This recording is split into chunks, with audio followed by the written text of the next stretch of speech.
Class 6-এর সকল ছাত্রছাত্রী বন্ধুদেরকে ডাব্লুবি ম্যাথ টিউশন অনলাইন ক্লাসে স্বাগত জানাই। আজকে আমরা প্রভাতী গণিত ক্লাস 6-এর অনুশীলনী 5-এর সামান্য ভগ্নাংশের গুণ ও ভাগ এই অধ্যায়টির 16 থেকে 25 দাগ পর্যন্ত অঙ্কগুলোর ধাপে ধাপে সমাধান দেখে নেব। 1 থেকে 15 পর্যন্ত যতগুলো অঙ্ক ছিল তা আমরা পার্ট 1-এ কমপ্লিট করেছি। পার্ট 2-তে আমরা 25 দাগ পর্যন্ত কমপ্লিট করলে মোটামুটি এই জি দাগের নিচের সমস্যাগুলি সমাধান করো এই সেকশনটা মোটামুটি বন্ধুরা কমপ্লিট হয়ে যাবে। ঠিক আছে, তো দেখে নেব প্রশ্নগুলোর পরপর সমাধান।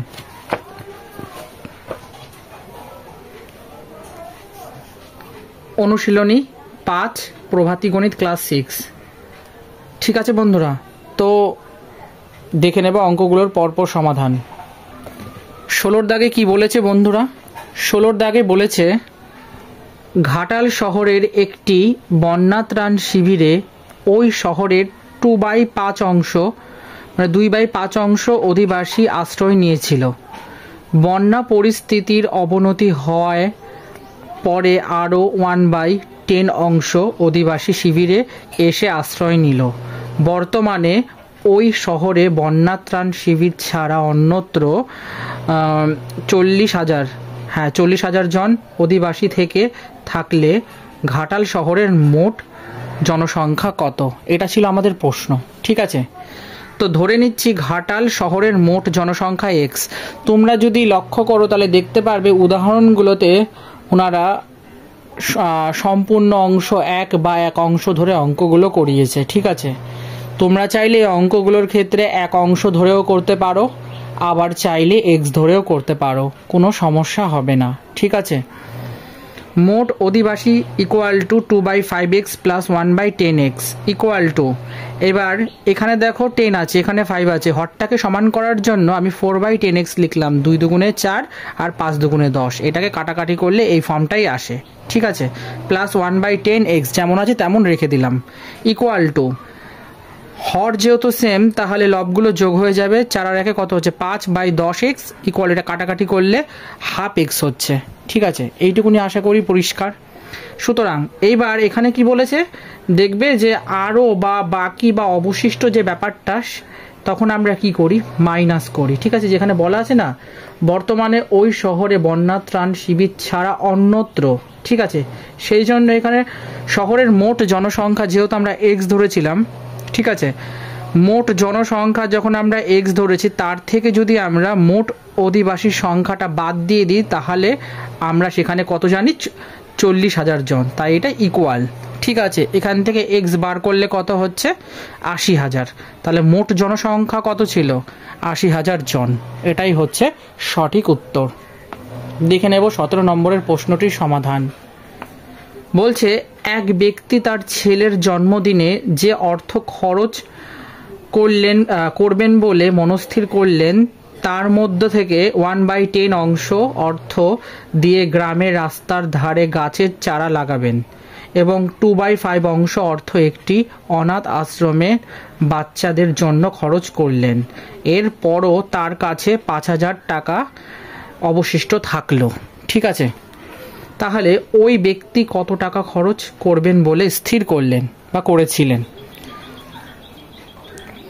ধরে নিচ্ছি ব্যক্তির মোট খরচের অর্থ এক্স। ঠিক আছে, বা এক্স টাকা। খরচের মোট অংশ কত ছিল 1/10x প্লাস 2/5x। কেন কি এখানে একবার বলেছেন 1/10 আর একবার বলেছেন 2/5, মানে দুটো খাতে বা দু ক্ষেত্রে খরচ করেছে। ঠিক আছে, তাই এখানে প্লাস করলাম। এবার এটাকে যখন আমরা সিম্পলিফাই করছি দেখো সেম ওই আগের অঙ্কটার মতন, এখানে 10 আছে, এটাকে 10 করার জন্য কি করছি 4/10 করে নিচ্ছে, কাটাকাটি করলে দেখো 2/5xই হচ্ছে। সেম এখানে কত পাচ্ছি আমরা 5x/10 equal to half x. ঠিক আছে, এখানেও সেম। এবার বলেছে এরপর কি বলেছেন তিনি এরপরও তার কাছে 5,000 টাকা অবশিষ্ট থাকলো। অবশিষ্ট অবশিষ্ট কত আছে বা বাকি টাকা কত আছে এটা জানতে গেলে টোটাল যেটা আছে তার থেকে যেটা খরচ হয়েছে সেটা বাদ দিয়ে দিলে জানতে পারি। আর সেটা কত বলে দেওয়া ছিল 5,000, তাই 5,000 ইকুয়াল করলাম 1/2 এক্স ইকুয়াল টু 5,000, তাহলে এক্স ইকুয়াল টু 10,000। বোঝা গেল বন্ধুরা? তাহলে ওই ব্যক্তি 10,000 টাকা খরচ করবেন বলে স্থির করেছিলেন। ঠিক আছে বন্ধুরা, দেখে নেব 18 নম্বর প্রশ্নটির সমাধান। জলপূর্ণ একটি পাত্রের ভর 9.3/4 কেজি। পাত্রটি যখন অর্ধেক জলপূর্ণ থাকে তখন তার ভর হয় 6.1/4 কেজি। তাহলে শূন্য পাত্রটির ভর কত? শূন্য পাত্র মানে হচ্ছে খালি পাত্র। ঠিক আছে, ধরে নিচ্ছি শূন্য পাত্রের ভর ইকুয়াল টু এক্স কেজি। ঠিক আছে, জলপূর্ণ সহ পাত্রের ভর এক্স প্লাস জলপূর্ণের ভর, তার মানে কত হচ্ছে 93/4। ঠিক আছে, তাহলে অর্ধেক জলপূর্ণ পাত্রের ভর এক্স প্লাস অর্ধেক জলের ভর, তার মানে এটা 61/4। এখন প্রশ্ন এগুলো কোথা থেকে আসছে? এই দেখো 4 6, ঠিক আছে, এখান থেকে হচ্ছে দেখো, মানে 4 6 24 আর 1 25, 25/4 এরকম করে এই জিনিসগুলো হচ্ছে। ঠিক আছে, আর যেহেতু এখানে বলছে যে অর্ধেক জলের ভর, সেহেতু এই জিনিসগুলো এরকমটা মানে 61/4 হচ্ছে। তাহলে জলপূর্ণ জলের ভর মাইনাস অর্ধেক জলের ভর কত? 93/4 মাইনাস 61/4। এবার এটাকে লসাগু নিলে কত হচ্ছে? 93 থেকে 61 বাদ দিলে 32। আশা করি এইটুকুনি বুঝতে পেরেছো। 32/4 ইকুয়াল টু 4 8 32, মানে 8 কেজি। ঠিক আছে, তাহলে আমরা ডিফারেন্স মানে জলপূর্ণ জলের ভর অপেক্ষা অর্ধেক জলের ভর কত? 8 কেজি বেশি। ঠিক আছে, মানে জলপূর্ণ জলের ভর থেকে অর্ধেক জলের ভর অপেক্ষা 8 কেজি বেশি। তাহলে এখন জলপূর্ণের ভর ইকুয়াল টু 16 কেজি এবং অর্ধেক জলের ভর কত পেলাম আমরা? 8 কেজি। ঠিক আছে, তাহলে শূন্য পাত্রের ভর এক্স প্লাস 16 ইকুয়াল টু 93/4। তাহলে এটাকে যখন আমরা ক্যালকুলেশন করছি অর্থাৎ সমাধান করছি তখন দেখছি আমরা 29/4 ইকুয়াল টু 7.25 কেজি হচ্ছে ক্যালকুলেশন করলে। কিন্তু আমরা পাত্রের ভর কখনো দশমিকে নেব না, পূর্ণ সংখ্যায় নেব, তাই শূন্য পাত্রের ভর হচ্ছে 7 কেজি। এটাই হচ্ছে সঠিক উত্তর। ঠিক আছে বন্ধুরা, দেখে নেব 19 নম্বর প্রশ্নটির সমাধান। 3টি ভগ্নাংশের যোগফল 2, প্রথমটি দ্বিতীয়টির অপেক্ষা 1/2 বেশি এবং দ্বিতীয়টি তৃতীয়টির অপেক্ষা 1/4 বেশি। ভগ্নাংশ 3টি নির্ণয় করো। ঠিক আছে, ধরে নিচ্ছি ভগ্নাংশ 3টি এক্স ওয়াই জেড। 3টি ভগ্নাংশের যোগফল ইকুয়াল টু 2, তাহলে x plus y plus z equal to 2। এটা 1 নম্বর সমীকরণ, নাম দিয়ে রাখলাম। শর্তগুলো কি ছিল? প্রথমটি দ্বিতীয়টির অপেক্ষা 1/2 বেশি, তাহলে x equal to y plus 1/2। দ্বিতীয়টি তৃতীয়টি অপেক্ষা 1/4 বেশি, সুতরাং y equal to z plus 1/4, সুতরাং এক্স ইকুয়াল টু। এবার আমরা একটা জিনিস জানি, কি জানি? যে এখানটাতে তোমরা দেখো, মানে এক্স এখানটাতে মানে প্রথমটির ক্ষেত্রে, তাই x equal to y plus half ছিল, ওয়াইয়ের ভ্যালু জেড প্লাস 1/4, তাই ওয়াইকে সরিয়ে এটা পুট করলাম। ঠিক আছে, আর হাফ যেমন ছিল তেমন বসিয়ে দিলাম। ক্যালকুলেশন করলে কত পাচ্ছি? Z plus 3/4। ঠিক আছে, এবার 1 নম্বর থেকে বা 1 নং থেকে x plus y plus z equal to 2 হচ্ছে।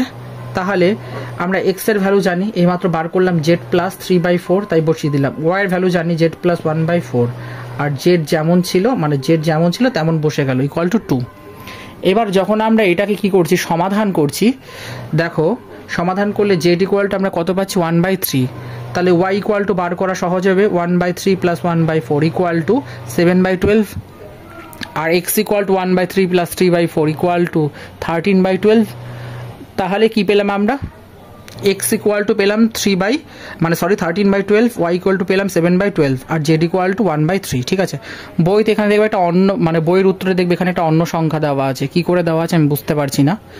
তবে যদি তোমাদের কোনো রকম প্রশ্ন থাকে তোমরা আমাকে জানাবে। আর এই অঙ্কটার ক্ষেত্রে মানে এক্সের ভ্যালুটা দেখবে মিশ্র ভগ্নাংশে রয়েছে, মানে কি 12 দিয়ে 13কে ভাগ করলে যেটা হবে, মানে যেটা আছে না যে অপ্রকৃত ভগ্নাংশ, এই অপ্রকৃত ভগ্নাংশতে মানে অপ্রকৃত ভগ্নাংশ মানে হচ্ছে 13/12। তো এবার এটাকে যখন তোমরা ভাগ করবে দেখবে যে পূর্ণ মানে এক পূর্ণ 1/12 এরকম সামথিং কিছু একটা হবে। এই মিশ্র ভগ্নাংশটা কিন্তু এটা উত্তরে দেওয়া আছে, তোমরা এতটা রেখে দিলেও রাইট হবে।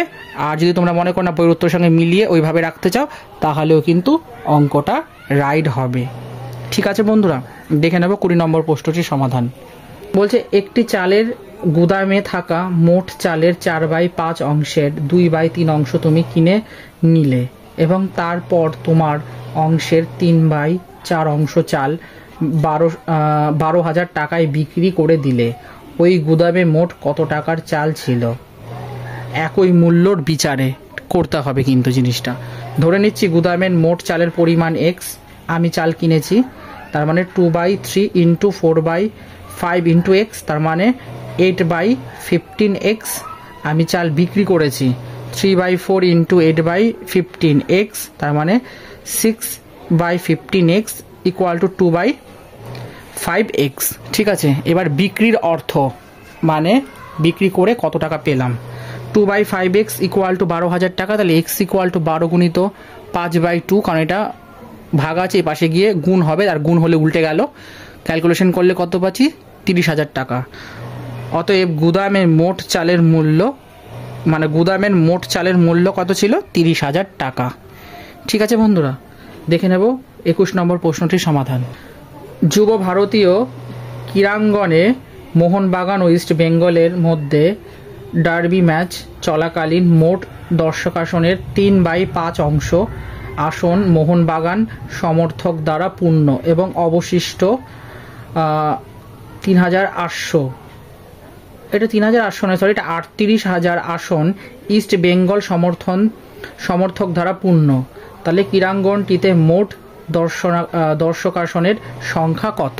ঠিক আছে, ধরে নিচ্ছি মোট দর্শক আসনের সংখ্যা এক্স, মোহনবাগান সমর্থকদের আসন হচ্ছে 3/5 এক্স, আর ইস্ট বেঙ্গলের সমর্থকদের আসন হচ্ছে x minus 3/5 x equal two 2/5 x. এটা অবশিষ্ট, ঠিক আছে, ইস্ট বেঙ্গল সমর্থকদের অবশিষ্ট আসন কিন্তু। আর অবশিষ্ট বা বাকি জানতে চাইলে বা বার করতে দিলে আমরা কিভাবে বার করি, মোট যেটা হয় তার থেকে আর কি যেটা হয় মানে কি বলবো মোহনবাগানের সমর্থকদের আসন, আর সেটাকে বিয়োগ করে দিলে যেটা থাকছে সেটাই হচ্ছে আমাদের অবশিষ্ট 2/5 অংশ।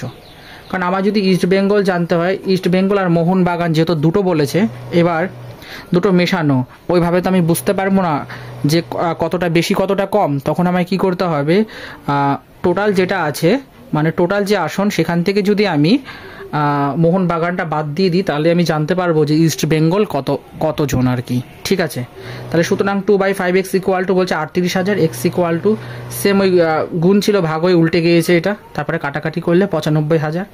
মোট দর্শক আসনের সংখ্যা ছিল 95,000। ঠিক আছে, আশা করি বন্ধুরা বুঝতে পেরেছ। এরপর দেখে নেব 22 নম্বর অঙ্কটির সমাধান।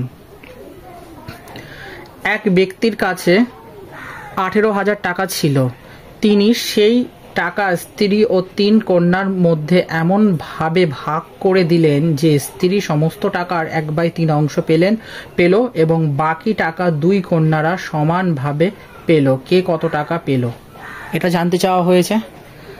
মোট টাকা কত ছিল? 18,000, স্ত্রীর অংশ, তাহলে মোট টাকার 1/3 অংশ, তাহলে 1/3 ইন্টু 18,000 ইকুয়াল টু কত হচ্ছে 6,000 টাকা।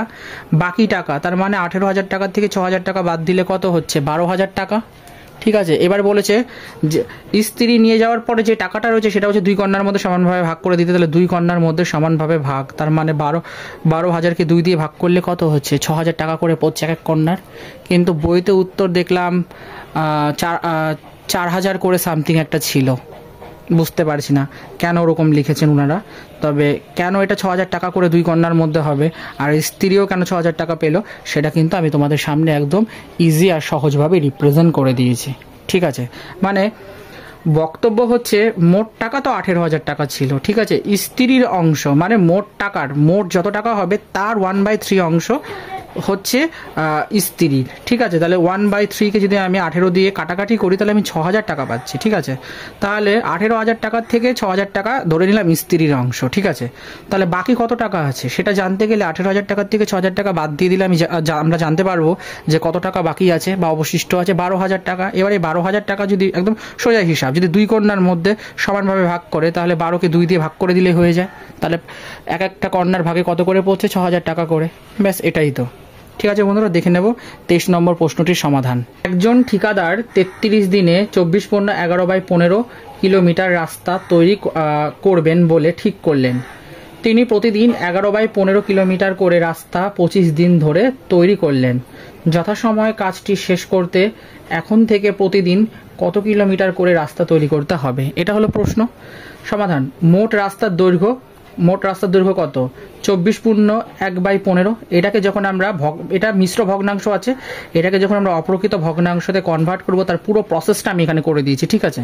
কত হচ্ছে 371/15 কিলোমিটার।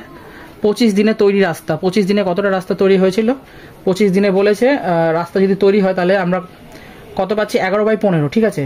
বলেছে প্রতিদিন 11/15 কিলোমিটার করে রাস্তা 25 দিন ধরে তৈরি করলো। তাহলে 11/15 সাথে 25 গুণ করলে জানতে পারবো কত। এবার দেখো কত হচ্ছে এটা, 275, মানে 11 সাথে 25 গুণ করলে 275/15। এবার এটাকে কাটাকাটি করলে 55/3 হচ্ছে। যখন 55কে 3 দিয়ে ভাগ করবে দেখবে অ্যাপ্রক্সিমেট মানে আসন্ন মানে আসবে 18/33 কিলোমিটার, ঠিক আছে।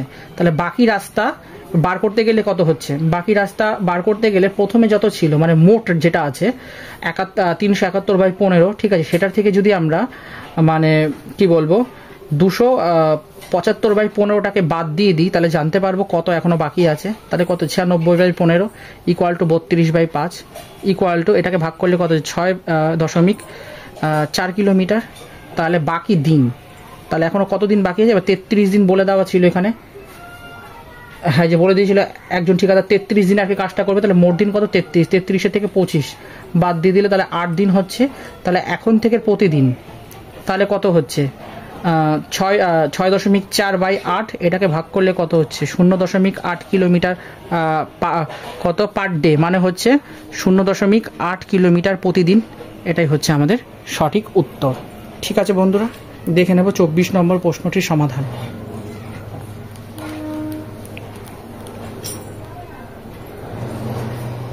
বিমলের টাকার 1/5 অংশ শ্যামলের টাকার 1/4 অংশের সমান। যদি বিমলের কাছে শ্যামলের থেকে 1,000 টাকা বেশি থাকে তাহলে দুজনের টাকার পরিমাণ নির্ণয় করো, ঠিক আছে। বিমলের টাকার 1/5 অংশ ইকুয়াল টু শ্যামলের টাকার 1/4 অংশ। ইকুয়াল টু কেন হলো, কারণ বলেছে সমান, সেই জন্য। তাহলে 1/5x ইকুয়াল টু y/1/4y, এটা ধরে নিচ্ছি। তার মানে বিমল হচ্ছে এক্স আর শ্যামল হচ্ছে ওয়াই, ঠিক আছে। তাহলে বিমলের টাকার, তাই ভগ্নাংশের সাথে টোটালটা যেটা ধরেছে সেটা গুণ হলো, শ্যামলের টাকার তার মানে 1/4 এর সাথে ওয়াই গুণ হলো। তাহলে এটাকে যদি আমরা সমাধান করি কত পাচ্ছি, 4x ইকুয়াল টু 5y, ঠিক আছে। y ইকুয়াল টু 4/5x, এটাকে 1 নম্বর সমীকরণ নাম দিয়ে রাখলাম, ঠিক আছে। এবার বলছি বিমলের টাকা শ্যামলের থেকে 1,000 টাকা বেশি। তাহলে এখানে বিমল যদি এক্স হয়, ঠিক আছে, x equal to y plus 1000 হবে, কারণ বিমলের টাকাটা শ্যামলের টাকার থেকে, ঠিক আছে। শ্যামল কত, শ্যামল হচ্ছে ওয়াই ধরেছি, শ্যামলের টাকার থেকে 1,000 টাকা বেশি, তাই প্লাস হলো, এটা 2 নম্বর দিয়ে রাখলাম। এবার এক্স ইকুয়াল টু 4/5x হবে, কেন, কারণ ওয়াই এর ভ্যালুটা আমরা জানি, এইমাত্র আমরা এখানে বার করে রেখেছি,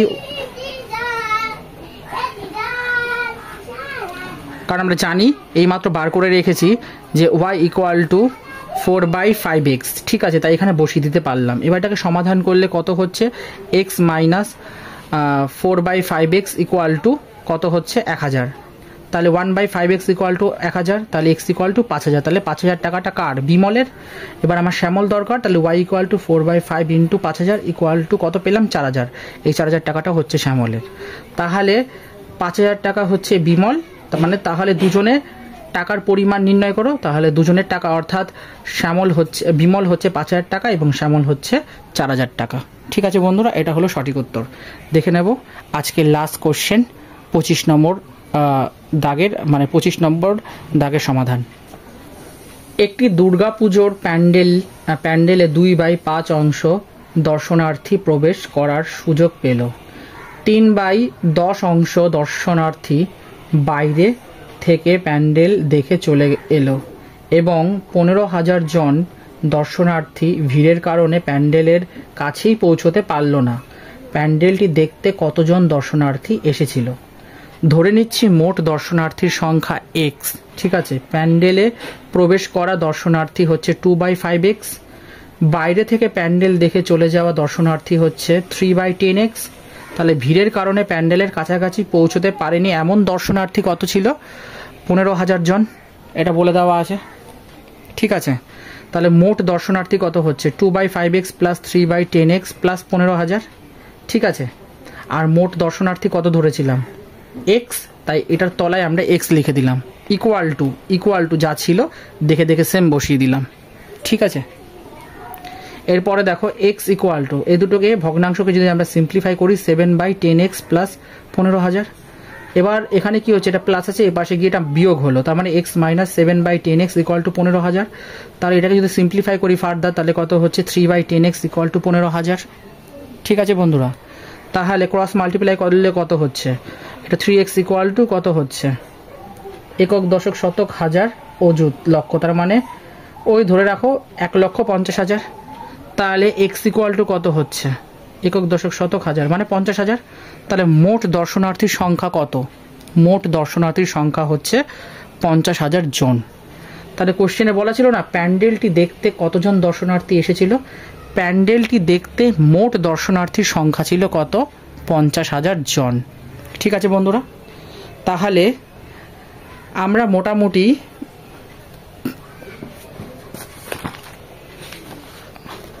মোটামুটি ধরো